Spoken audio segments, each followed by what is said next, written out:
আলোচ্য বিষয় 2024 সালের অষ্টম শ্রেণীর প্রথম পর্যায়ক্রমিক মূল্যায়নের বাংলার প্রত্যেকটি সেটের প্রশ্ন এবং তার উত্তর। তোমাদের এর আগে সেট 1, 2 এবং 3 এর করানো হয়ে গেছে। তো এখানে তোমাদের 3টে সেট একসঙ্গে নিয়ে একটা ভিডিও বানানো হয়েছে। এই পরীক্ষায় তোমাদের পূর্ণমান থাকবে 15 এবং এর জন্য সময় হবে 30 মিনিট। তো যেহেতু ভিডিওটি একটু বড় হবে এবং এখান থেকে তোমরা অনেকাংশেই প্রশ্ন কমন পেতে চলেছো, তাই জন্য তোমরা ভিডিওটা মন দিয়ে দেখতে থাকো। আলোচ্য বিষয় 2024 সালের অষ্টম শ্রেণীর প্রথম পর্যায়ক্রমিক মূল্যায়নের বাংলার প্রশ্ন এবং তার উত্তর। তোমাদের প্রথম পর্যায়ক্রমিক মূল্যায়নে পূর্ণমান থাকবে 15 এবং এর জন্য তোমার সময় হবে 30 মিনিট। তো এই যে ভিডিও শুরু করার আগে আমি আলোচনা করব তোমাদের কোন কোন চ্যাপ্টার সিলেবাসে থাকছে এবং সেখান থেকে কত নম্বরের কী টাইপের প্রশ্ন আসতে চলেছে। তো ভিডিও শুরু করার আগে বলে রাখি, তোমরা যারা চ্যানেল নতুন তারা অবশ্যই চ্যানেলটিকে সাবস্ক্রাইব করে দিও এবং পাশে থাকা বেল আইকনটি প্রেস করে দিও। তাহলে সবাই মন দিয়ে ভিডিওটা দেখতে থাকো। দেখো, তোমাদের প্রথম পর্যায়ে যেটা আছে, সাহিত্য মেলার মধ্যে থাকবে বোঝাপড়া, অদ্ভুত আতিথেয়তা, চন্দ্রগুপ্ত, বনভোজনের ব্যাপার, সবুজ জামা, চিঠি, পরবাসী, পথ চলতি, একটি চড়ুই পাখি। এরপর ছোটদের পথের পাঁচালী থেকে তোমাদের আসবে প্রথম থেকে অষ্টম পরিচ্ছেদের মধ্যে। এবার ভাষাচর্চা থেকে আসবে দল, ধ্বনি পরিবর্তন, প্রবাদ প্রবচন। তো এইটা গেল তোমাদের ফার্স্ট ইউনিট টেস্টের সিলেবাস।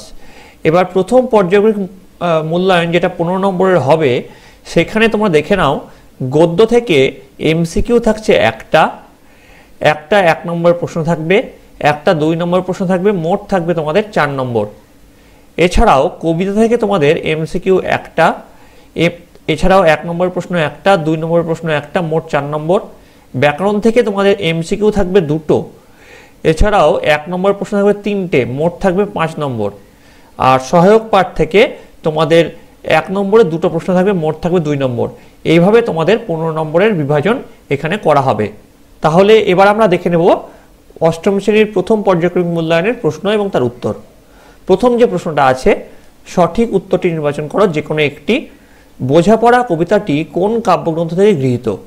তো এর অপশনগুলো আছে কণিকা, সেজুতি, কল্পনা, খনিকা। উত্তর হবে ঘ, খনিকা হচ্ছে সঠিক উত্তর। এরপর 1.2, আরব সেনাপতি কার মুখরশ্মি ধারণ করিয়া দণ্ডায়মান আছেন? অপশন আছে অশ্বের, নাকি গজের, নাকি রথের, নাকি চতুর্দোলার। উত্তর হবে ক, অশ্বের। এবার বলেছে 2-এর দাগের যে প্রশ্ন আছে, নিচের যে কোনো একটি প্রশ্নের উত্তর দাও, প্রতিটি প্রশ্নের মান আছে 1 করে। চন্দ্রগুপ্ত নাট্যাংশে উল্লিখিত হেলেন চরিত্রের পরিচয় দাও। তো এর উত্তর তোমরা লিখবে, দ্বিজেন্দ্রলাল রায়ের রচিত চন্দ্রগুপ্ত শীর্ষক নাট্যাংশে উল্লেখিত হেলেন হলেন ঐতিহাসিক চরিত্র সেলুকাসের কন্যা। হেলেনের সঙ্গে পরবর্তীকালে মৌর্য বংশের প্রতিষ্ঠাতা চন্দ্রগুপ্তের বিবাহ হয়েছিল। তারপর দেখো 2.2-এর যে প্রশ্ন আছে, তাহার দিগ্ভ্রম জন্মিয়াছিল। কার দিগ্ভ্রম জন্মেছিল? উত্তর লিখবে মূঢ় সেনাপতির দিগ্ভ্রম জন্মেছিল। এবার চলে আসি 3-এর দাগের প্রশ্ন, নিচের প্রশ্নগুলির উত্তর দাও যে কোনো একটি। প্রতিটি প্রশ্নের মান আছে কিন্তু 2 করে। আপনি সত্তর প্রস্থান করুন। বক্তা কেন উদ্দিষ্ট ব্যক্তিকে সত্তর প্রস্থান করার নির্দেশ দিলেন? তোমরা উত্তর লিখবে, বক্তা এখানে মূঢ় সেনাপতিকে সত্তর প্রস্থানের নির্দেশ দিয়েছিলেন কারণ মূঢ় সেনাপতি ছিলেন আরব সেনাপতির পিতার হত্যাকারী। তাই তিনি প্রতিজ্ঞা করেছিলেন সূর্যোদয়ের পর মূঢ় সেনাপতিকে বধ করে তার প্রতিশোধ নেবেন। তাই সূর্য ওঠার আগেই তিনি মূঢ় সেনাপতিকে সত্তর প্রস্থান করতে নির্দেশ দিয়েছিলেন। এবার চলে আসে 3.2, ভারতবাসী মিথ্যা কথা বলতে এখনও শেখে নাই। বক্তা কে? কোন সত্য সে উচ্চারণ করেছে? এখানে দেখো 2টো পার্টের প্রশ্ন আছে, প্রথম পার্টে হচ্ছে 1, তারপরে পার্টে হচ্ছে 1। উত্তর দিবে, দ্বিজেন্দ্রলাল রায়ের চন্দ্রগুপ্ত নাট্যাংশের প্রধান চরিত্র চন্দ্রগুপ্ত এই উক্তিটির বক্তা। গুপ্তচর সন্দেহে চন্দ্রগুপ্তকে সেকেন্দার শাহর কাছে অ্যান্টিগোনাস ধরে আনে। তার বিরুদ্ধে অভিযোগ তিনি তালপাতায় কী সব লিখেছিলেন শিবিরের পাশে বসে। তখন সেকেন্দার শাহর প্রশ্নের উত্তরে চন্দ্রগুপ্ত এই উক্তিটি করেন। তারপর জানান যে তিনি মগধের রাজপুত্র, তার সৎভাই সিংহাসন ও ক্ষমতার লোভে তাকে রাজ্য থেকে বিতাড়িত করেছে। তাই নিজের অধিকার ফিরে পাওয়ার জন্য তিনি সেলুকাসের কাছে গ্রিক যুদ্ধনীতি শিখছিলেন, আর সেগুলো তিনি তাল পাতায় লিখে নিচ্ছিলেন। এবার দেখো সঠিক উত্তরটি নির্বাচন করো, যে কোনো একটি। প্রতিটি প্রশ্নের মান আছে এখানেও 1। বিধির সঙ্গে বিবাদ করে নিজের পায়ে মারো। এখানে দেখো কি কুঠার নাকি ছেনি নাকি হাতুড়ি নাকি কুড়ুল? উত্তর হবে ঘ, কুড়ুল। 4.2 দেখো তবেই না তার ডালে বসবে। এর অপশন আছে দেখো পাখি, মৌমাছি, ভ্রমর, প্রজাপতি। উত্তর হবে প্রজাপতি। এবার দেখো 5-এর দাগে চলে আসছি। নিচের যে কোনো একটি প্রশ্নের অতি সংক্ষেপে উত্তর দাও। প্রতিটি প্রশ্নের মান আছে 1 করে। ভারতের কোন প্রতিবেশী দেশে তার লেখা গান জাতীয় সঙ্গীত হিসেবে গাওয়া হয়? উত্তর লিখবে ভারতের প্রতিবেশী দেশ বাংলাদেশে রবীন্দ্রনাথের লেখা গান আমার সোনার বাংলা জাতীয় সঙ্গীত হিসেবে গাওয়া হয়। 5.2 দেখো যেখানে কেউ সংখ্যা করে না সেখানে কি হয়? উত্তর লিখবে যেখানে কেউ সংখ্যা করে না সেখানেই জাহাজডুবি হয়। এবার চলে আসি 6-এর দাগে। নিচের যে কোনো একটি প্রশ্নের উত্তর নিজের ভাষায় লেখো। প্রতিটি প্রশ্নের মান আছে 2 করে। এক পায়ে দাঁড়িয়ে থাকা তো খেলা, এখানে কোন খেলার কথা বলা হয়েছে? উত্তর লিখবে এখানে গাছ এক পায়ে দাঁড়িয়ে থাকে। কবিতার শিশুটি তোতাই বা বুয়ো এক পায়ে দাঁড়িয়ে থাকে খেলার ছলে। 6.2 দেখো কখন আধার ঘরে প্রদীপ জ্বালানো সম্ভব? উত্তর লিখবে আধার ঘরে প্রদীপ জ্বালানোর অর্থ হলো হাহাকারপূর্ণ জীবনকে আনন্দে ভরিয়ে তোলা। এটা তখনই সম্ভব যখন মানুষের মন পাওয়া না পাওয়ার হিসাব কষা বন্ধ করে সবকিছুকে সহজভাবে মেনে নিতে শিখবে। এবার চলে আসছি 7-এর দাগের প্রশ্ন। নিচের যে কোনো 2টি প্রশ্নের উত্তর দাও। এখানে 2টি প্রশ্নের উত্তর দিতে হবে। প্রতিটি প্রশ্নের মান আছে 1 করে। কুঠির মাঠ দেখতে যাওয়ার পথে কি দেখে অপু সব থেকে বেশি অবাক হয়েছিল? উত্তর লিখবে কুঠির মাঠ দেখতে যাওয়ার পথে বড় বড় কানওয়ালা জীবন্ত খরগোশ দেখে অপু সব থেকে বেশি অবাক হয়েছিল। তারপরে অপু 7.2-এর দাগের প্রশ্নটা কি আছে? অপু ও দুর্গার বাবার নাম লেখো। উত্তর লিখবে অপু ও দুর্গার বাবার নাম হরিহর। 7.3 দেখো আলকুশি কি? উত্তর লিখবে আলকুশি হলো জঙ্গলের একটি বিষাক্ত ফল যার আঠা হাতে লাগলে সেই জায়গা জ্বালা করে এবং চুলকে ফুলে যায়। 7.4 দেখো অপু যখন পাঠশালায় পৌঁছেছিল তখন গুরুমশাই কি করেছিলেন? উত্তর লিখবে অপু যখন পাঠশালায় পৌঁছেছিল তখন গুরুমশাই সৈন্ধব লবণ ওজন করছিলেন। এবার দেখো সঠিক উত্তরটি নির্বাচন করো। প্রতি প্রশ্নের মান দেখো আছে এখানে 1 করে। বলিয়া থেকে বইল্লা থেকে বলে, এখানে ধ্বনি পরিবর্তনের যে নিয়মটি ঘটেছে তা হলো অপিনিহিতি নাকি অভিশ্রুতি নাকি স্বরভক্তি নাকি স্বরসঙ্গতি? এর উত্তর তোমরা লিখবে অভিশ্রুতি। তারপরে 8.2 চন্দ্রবদনা শব্দের দল আছে 5টি, 6টি, 7টি নাকি 8টি? উত্তর হবে এই 5টি। তারপরে দেখো 9-এর দাগের যে প্রশ্ন, নিচের প্রশ্নগুলির সংক্ষেপে উত্তর দাও। নির্দেশ অনুযায়ী বাক্য পরিবর্তন করো। এখানে প্রতিটি প্রশ্নের মান আছে 1 করে। আরবেরা তাহার অনুসরণে বিরত হইলে তিনি স্বপক্ষীয় শিবিরের উদ্দেশ্যে গমন করিতে লাগিলেন। জটিল বাক্যে রূপান্তরিত করতে হবে। উত্তর লিখবে আরবেরা যখন তাহার অনুসরণে বিরত হইল তখন তিনি স্বপক্ষীয় শিবিরের উদ্দেশ্যে গমন করিতে লাগিলে। 9.2 আদি স্বরাগমের একটি উদাহরণ দাও। উত্তর লিখবে স্কুল থেকে স্কুল। 9.3 দেখো নিচের বাক্য থেকে সন্ধিবদ্ধ পদ খুঁজে নিয়ে সন্ধি বিচ্ছেদ করো। বিশাল নদ নদী ফেনিল উচ্ছ্বাসে উদ্দাম বেগে ছুটছে। এখানে দেখো উচ্ছ্বাস এর সন্ধি বিচ্ছেদ করলে হয় উত যোগ শ্বাস। উদ্দাম এর সন্ধি বিচ্ছেদ করলে হয় উত যোগ দাম। তো এই গেল তোমাদের অষ্টম শ্রেণীর প্রথম পর্যায়ক্রমিক মূল্যায়নের বাংলার প্রশ্ন এবং তার উত্তর। আলোচ্য বিষয় 2024 সালের অষ্টম শ্রেণীর প্রথম পর্যায়ক্রমিক মূল্যায়নের বাংলার প্রশ্ন এবং তার উত্তর। তোমাদের এর আগে অষ্টম শ্রেণীর বাংলার 1 সেট প্রশ্ন এবং উত্তর করানো হয়ে গেছে। এছাড়াও তোমাদের যে অষ্টম শ্রেণীর অন্যান্য সাবজেক্টগুলো রয়েছে সেগুলো সব সাবজেক্ট তোমাদের করানো হয়ে গেছে। তোমাদের এটার বাংলা দ্বিতীয় সেটের প্রশ্ন এবং তার উত্তর আলোচনা করছি। এর আগে প্রথম সেটে তোমাদের সিলেবাস নিয়ে বিস্তারিত আলোচনা করেছি। তোমরা যারা প্রথম সেটের ভিডিও দেখোনি তাদের জন্য লিঙ্ক ডেসক্রিপশন বক্সে থাকবে, তোমরা সেখান থেকে দেখে নিতে পারো। তোমরা জানোই, তাও আরেকবার বলছি, তোমাদের পূর্ণমান থাকবে 15 এবং এর জন্য তোমার সময় হবে 30 মিনিট।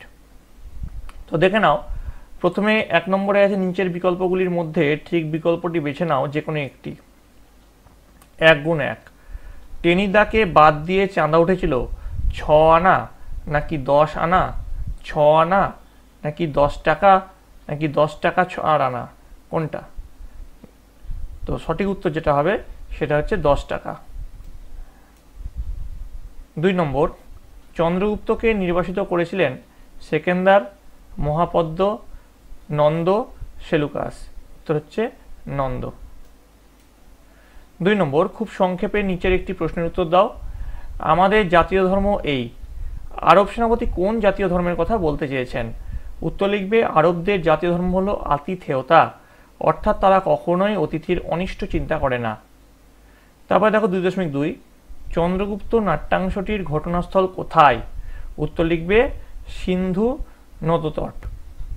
তারপর দেখো 3 নম্বর, নিচের যে কোনো একটি প্রশ্নের উত্তর নিজের ভাষায় লেখো। 2 × 1 = 2। স্টেশনে পৌঁছে দেখলুম। কোন স্টেশনের কথা বলা হয়েছে? লেখক স্টেশনে পৌঁছে কি দেখলেন? উত্তর লিখবে পথ চলতি পাঠ্যাংশের লেখক আচার্য সুনীতি কুমার চট্টোপাধ্যায় কলকাতায় ট্রেন ধরার জন্য গয়া স্টেশনে পৌঁছান। দেরাদুন এক্সপ্রেস সময় মতো পৌঁছালেও তাতে অসম্ভব ভিড় ছিল। মধ্যম শ্রেণীর কামরায় ওঠা তার পক্ষে দুঃসাধ্য ছিল। দ্বিতীয় শ্রেণীর কামরায় যাত্রীরা মেঝেতে বিছানা পেতে শুয়ে বসে দাঁড়িয়ে রয়েছে, কিন্তু তৃতীয় শ্রেণীর একটি কামরায় একবারেই ভিড় ছিল না। কয়েকজন কাবুলিওয়ালা কামরাটি দখল নিয়েছিল। 2 নম্বর, আমি তারই প্রতিশোধ নিতে বেরিয়েছি। কে কিসের প্রতিশোধ নিতে বেরিয়েছেন? 1 + 1 2 আছে। তো উত্তর লিখবে চন্দ্রগুপ্ত সেকেন্দার শাহকে বলেন যে তিনি মগধের রাজপুত্র, তার সৎ ভাই নন্দ সিংহাসন অধিকার করে তাকে রাজ্য থেকে তাড়িয়ে দিয়েছে। সেই প্রতিশোধ নেওয়ার জন্য তিনি দিগ্বিজয়ী বীর সিকেন্দার শাহ রণকৌশল শিখতে সেনাপতি সেলুকাসের কাছে আসেন। এবার দেখো 4 দাগের প্রশ্ন, নিচের বিকল্পগুলির মধ্যে ঠিক বিকল্পটি বেছে নাও যে কোনো একটি। প্রথম যে প্রশ্ন আছে 4.1, সবুজ জামা পরলেই তোতাই এর ডালে এসে বসবে। কে প্রজাপতি, নাকি ফড়িং, নাকি মৌমাছি, নাকি বলতা? উত্তর হচ্ছে প্রজাপতি। পরের প্রশ্ন, উঠলো কেঁপে আরবে। আরব করে ওঠে, এটা হবে কেঁপে ওঠে, ঠিক আছে। এটা অপশন আছে বন্দর, নাকি পাহাড়, নাকি পাঁজর, নাকি ঝঞ্ঝা। উত্তর হবে পাঁজর। 5 নম্বর, সংক্ষেপে নিচের একটি প্রশ্নের উত্তর দাও। চিতা চলে গেল, চিতা কিভাবে চলে গেল?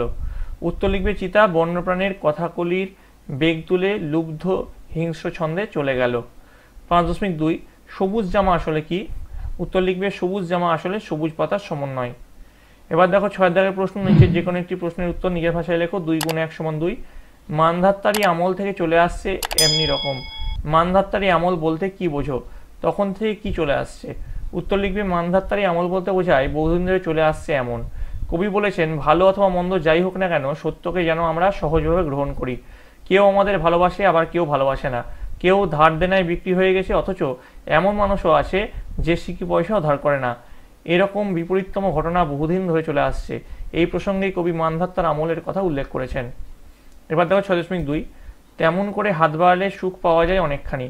উদ্ধৃতির নিহিতার্থ স্পষ্ট করো। উত্তর লিখবে সুখ বস্তুর মধ্যে থাকে না, থাকে উপলব্ধির মধ্যে। কিন্তু পার্থিব বস্তু না পাওয়ার বেদনা আমাদের মন খারাপ করে দেয়। তাই দরকার সামর্থ্যের সঙ্গে চাহিদার সামঞ্জস্য বিধান, তাহলে জীবনে সহজেই সুখী হওয়া যায়। এবার দেখো 7 দাগের প্রশ্ন, নিচের যে কোনো দুটি প্রশ্নের উত্তর দাও। 1 × 2 = 2। নবীন পালিত মাঠে বেড়াতে বেড়াতে কি কি বিষয়ে গল্প করেছিল? তো এটার উত্তর বেড়াতে বেড়াতে বলেছিলেন একবার এই মাঠে উত্তর অংশে জমিতে শাঁকালু চাষ করে কেমন লাভ হয়েছিল সেই গল্প করছিলেন। 7.2, অপুর টিনের বাক্সে থাকা দুটি সম্পত্তির উল্লেখ করো। উত্তর লিখবে টিনের ভেপু বাঁশি এবং একটা 2 পয়সা দামের পিস্তল। 3 নম্বর, অপুর বাবা, মা ও দিদির নাম লেখো। উত্তর লিখবে অপুর বাবার নাম হরিহর, মায়ের নাম সর্বজয়া এবং দিদির নাম দুর্গা। 8 নম্বর, নিচের বিকল্পগুলির মধ্যে ঠিক বিকল্পটি বেছে নাও যে কোনো একটি। 1 × 2 = 2। চন্দ্রবন্দনা শব্দে দলের সংখ্যা 5টি, নাকি 4টি, নাকি 2টি, নাকি 3টি? উত্তর হচ্ছে 5টি। 8.2, ইঞ্চ থেকে ইঞ্চি এক্ষেত্রে ঘটেছে মধ্য স্বরলোপ, নাকি স্বরসঙ্গতি, নাকি অন্ত স্বরলোপ, নাকি অন্ত স্বরাগম? উত্তর হচ্ছে অন্ত স্বরাগম। 9 নম্বর, নিচের প্রশ্নগুলির সংক্ষেপ উত্তর দাও। 1 × 3 = 3। দল বিশ্লেষণের রুদ্ধমূল ও মুক্ত দলের সংখ্যা নির্ণয় করো। নবেন্দু আচার্য, নবেন্দু, নবেন্দু, দুটি মুক্ত দল, একটি রুদ্ধ দল। আচার্য, আস চর জো, দুটি রুদ্ধ দল, একটি মুক্ত দল। এবার 9.2 দল বিশ্লেষণ করো। সর্বাধিক, সর্বাধিক। এবার দেখো 9.3 ধ্বনিলোপ কাকে বলে, উদাহরণ দাও। উত্তর লিখবে উচ্চারণের সুবিধার্থে শব্দস্থিত স্বরধ্বনি বা ব্যঞ্জনধ্বনির লোপ পাওয়ার প্রক্রিয়াকে ধ্বনিলোপ বলে। যেমন গা মোছা থেকে কি হয়েছে, গামছা হয়েছে। তো এটাই ধ্বনিলোপের উদাহরণ। তো এইটাই হচ্ছে তোমাদের প্রথম পর্যায়ক্রমিক মূল্যায়নের অষ্টম শ্রেণীর বাংলার দ্বিতীয় সেটের প্রশ্ন এবং উত্তরের সাজেশন প্রশ্নপত্র। তোমাদের এটা একটা সাজেশন প্রশ্নপত্র দেওয়া হচ্ছে, অর্থাৎ কীরকম টাইপের প্রশ্ন আসতে পারে, কীরকম ডিভিশনের প্রশ্ন আসতে পারে সেটা তোমাদের বোঝানোর জন্য এটা দেওয়া হলো। তোমরা ভেবে নিও না এই হুবহু এর প্রশ্ন তোমাদের আসবে। তোমাদের এই প্রশ্নগুলো কিন্তু পরীক্ষার জন্য খুব ইম্পর্টেন্ট। এর আগে তোমাদের একটা সেট করিয়েছি এবং তোমরা যদি চাও তোমাদের জন্য আরও একটা সেট নিয়ে আসবো। তোমরা কমেন্টে জানাবে তোমাদের আরও একটা সেট বাংলার প্রশ্নপত্র দরকার হয় কিনা। তো যদি দরকার হয় আমি তোমাদের জন্য অবশ্যই আরও একটা সেট বাংলার প্রশ্ন নিয়ে আসবো। উচ্চ বিষয় 2024 সালের অষ্টম শ্রেণীর প্রথম পর্যায়ক্রমিক মূল্যায়নের বাংলার তৃতীয় সেটের প্রশ্ন এবং তার উত্তর। তোমাদের এর আগে বাংলার ফার্স্ট ইউনিট টেস্টের দুটি সেটের প্রশ্ন এবং উত্তর করানো হয়ে গেছে। যারা যারা দেখোনি তার জন্য লিঙ্ক ডেসক্রিপশন বক্সে দেওয়া আছে, তোমরা সেখান থেকে দেখে নিতে পারো। তোমাদের এই প্রথম পর্যায়ক্রমিক মূল্যায়নে পূর্ণমান থাকে 15 এবং সময় পাবে তোমরা 30 মিনিট। তো এটা তোমাদের এপ্রিল মাসে এই পরীক্ষা হবে। এর আগে যেহেতু তোমাদের দুটো সেট করিয়েছি এবং সেখানে তোমাদের সিলেবাস সম্পর্কে বিস্তারিত আলোচনা করেছি, তাই এই ভিডিওতে সিলেবাস সম্পর্কে আমি আলোচনা করছি না, ডাইরেক্ট প্রশ্ন উত্তর পর্বে আমি চলে আসছি। দেখো প্রথম যে প্রশ্ন আছে সঠিক উত্তরটি নির্বাচন করো। যে কোনো একটি। রজনী শেষে আরব সেনাপতি লোক তাহার নাম ডাকিল, নিদ্রাভঙ্গ করাইল, শয্যা তুলিল, নাকি দ্বারে করাঘাত করিল। উত্তর হবে নিদ্রাভঙ্গ করাইল। 2 নম্বর গ্রিক সম্রাটের সামনে গ্রিক সেনাপতির কি শোভা পায় না। অপশন আছে তরবারি ধারণ করা, উঁচু গলায় কথা বলা, চক্ষু রক্তবর্ণ করা, ঘোড়ায় চড়া। উত্তর হচ্ছে চক্ষু রক্তবর্ণ করা। 2 নম্বর নিচের যে কোনো একটি প্রশ্নের উত্তর দাও। মাইকেল মধুসূদন দত্ত 3টি চিঠি কাকে কাকে লিখেছিলেন। উত্তর লিখবে মাইকেল মধুসূদন দত্ত প্রথমে চিঠি লিখেছেন ঈশ্বরচন্দ্র বিদ্যাসাগরকে, দ্বিতীয় চিঠি লিখেছেন গৌরদাস বসাককে, তৃতীয় চিঠি লিখেছেন রাজনারায়ণ বসুকে। 2 নম্বর আরবদের জাতীয় ধর্ম কি। উত্তর লিখবে আতিথেয়তা। 3 নম্বর নিচের যে কোনো একটি প্রশ্নের উত্তর দাও। 2 × 1 2। তাহা হইলে আমাদের উভয়ের প্রাণ রক্ষার সম্ভাবনা। প্রাণ রক্ষার কোন উপায় বক্তা এক্ষেত্রে বলেছেন। উত্তর লিখবে সূর্যোদয়ের পূর্বে যদি মূর সেনাপতি ঘোড়া দ্রুত বেগে ছুটিয়ে আরব শিবির ছেড়ে নিজ পক্ষের শিবিরে পৌঁছাতে পারে তাহলে উভয় পক্ষেরই প্রাণ রক্ষা সম্ভাবনার কথা বক্তা বলেছেন। 2 নম্বর জগতে একটা কীর্তি রেখে যেতে চায় বক্তাকে, তিনি কিভাবে এই কীর্তি রেখে যেতে চান। উত্তর হচ্ছে বক্তা হলেন সেকেন্দার শাহ, তিনি শৌখিন দিগ্বিজয়ের মাধ্যমে জগতে একটা কীর্তি রেখে যেতে চান। এবার দেখো 4 দাগের প্রশ্ন, সঠিক উত্তরটি নির্বাচন করে যে কোনো একটি। প্রথম যে প্রশ্নটা, কতকটা এ ভাবের ধারা নাকি গতিক নাকি নিয়ম নাকি গতিবিধি। উত্তর হচ্ছে গতিক, খ। পরের প্রশ্ন 4.2 তোতায় স্কুলে যাবে না কেন। তো অপশনে আছে সবুজ জামা পরে এক পায়ে দাঁড়িয়ে থাকবে বলে, রোদে দাঁড়িয়ে থাকবে বলে, পড়া হয়নি বলে, সারাদিন খেলবে বলে। উত্তর হচ্ছে সবুজ জামা পরে এক পায়ে দাঁড়িয়ে থাকবে বলে। এবার দেখো 5 দাগের প্রশ্ন, নিচের যে কোনো একটি প্রশ্নের অতি সংক্ষেপ উত্তর দাও। সেইটে সবার চেয়ে শ্রেয়। কোনটি সবার চেয়ে শ্রেয়। উত্তর ভেসে থাকতে পারা সবার চেয়ে শ্রেয়। 5.2 আমাকেই দেবেন বিধাতা। বিধাতা কাকে কি দেবেন। উত্তর কথকের ঘর, দরজা, জানলা, টেবিলের ফুলদানি, বই, খাতা, অর্থাৎ ঘরের সবকিছুই চড়ুই পাখিটিকে বিধাতা দেবেন। এবার দেখো 6 নম্বর নিচের যে কোনো একটি প্রশ্নের উত্তর নিজের ভাষায় লেখো। 2 × 1 2। 6.1 কি বলেছে, তোতায় সবুজ জামা পরলে কি কি ঘটনা ঘটবে। উত্তর লিখবে তোতায় সবুজ জামা পরলে তার গায়ে প্রজাপতি এসে বসবে ও তার কোলের কাছে লাল নীল ফুল ঝরে পড়বে, একটা দুটো করে। 6.2 ময়ূর মরেছে পণ্যে, এই অংশের অন্তর্নিহিত অর্থ কি। উত্তর লিখবে মানুষ সৌন্দর্যের পূজারী, আবার এই মানুষের লোভও অন্তহীন। মানুষের লোভের পরিণতিতে অপরূপ সুন্দর ময়ূরকে হত্যা করা হয়। তার মাংস আর পালকের জন্য পণ্য হিসাবেই তাকে স্বীকার করা হয়। এবার দেখো 7 দাগের প্রশ্ন কি বলেছে, নিচের যে কোনো দুটি প্রশ্নের উত্তর নিজের ভাষায় লেখো 1 গুণ 2 2। প্রথম যে প্রশ্ন 7.1 কি বলেছে, আহারাদির পর কখনো কখনো অপর মা কি করতেন? উত্তর লিখবে কাশিদাসী মহাভারত পড়তেন। 7.2 দেখো কি লেখা আছে, নিশ্চিন্দিপুরের কয়েকজন লোক সরস্বতী পুজোর বিকেলে কোথায় গিয়েছিল? উত্তর লিখবে নিশ্চিন্দিপুরের কয়েকজন লোক সরস্বতী পুজোর বিকেলে নীলকণ্ঠ পাখি দেখতে গিয়েছিল। 7.3 হরিহর তার ছেলেকে নিয়ে কখন কোথায় গিয়েছিল? উত্তর লিখবে হরিহর তার ছেলেকে নিয়ে শিষ্য লক্ষণ মহাজনের বাড়ি গিয়েছিল। এবার দেখো 8 দাগের প্রশ্ন, সঠিক উত্তর নির্বাচন করো 1 গুণ 2। দেখো কর্ম থেকে করম এটি হলো আদি স্বরাগমের উদাহরণ, মধ্য স্বরাগমের উদাহরণ, অন্ত স্বরাগমের উদাহরণ নাকি ব্যঞ্জনাগমের উদাহরণ? উত্তর লিখবে মধ্য স্বরাগমের উদাহরণ। এবার 8.2 ব্যাকরণের দল শব্দটির অর্থ অক্ষর, পাপড়ি, জনতা, বর্ণ সমষ্টি। উত্তর হচ্ছে অক্ষর। 9 নম্বর দেখো 9 দাগের যে প্রশ্ন আছে, নিচের প্রশ্নটির সংক্ষেপ উত্তর দাও 1 গুণ 3 সমান 3। প্রগত সমীভবনের একটি উদাহরণ দাও। উত্তর হচ্ছে চন্দন থেকে চন্দন। 9.2 পূর্ণস্বর ও অর্ধস্বর কি? উত্তর লিখবে পূর্ণস্বর দিয়ে পয়েন্ট করে লিখবে কোনো দলে দুটি স্বরধ্বনির যোগ ঘটলে পূর্ণভাবে উচ্চারিত প্রথমটিকে পূর্ণস্বর বলা হয়। আর অর্ধস্বর কি? পাশাপাশি অবস্থিত দুটি শব্দ মৌলিক স্বরধ্বনির দ্বিতীয়টি যদি স্পষ্টভাবে উচ্চারিত না হয় তাকে অর্ধস্বর বলা হয়। 9.3 দেখো ঘর পোড়া গরু সিঁদুরে মেঘ দেখলে ভয় পায়, এই প্রবাদ বাক্যটিকে ব্যবহার করে একটি বাক্য রচনা করো। উত্তর লিখবে ঘর পোড়া গরু সিঁদুরে মেঘ দেখলে ভয় পায়, পূর্ব অভিজ্ঞতার নিরিখে আশঙ্কা করা।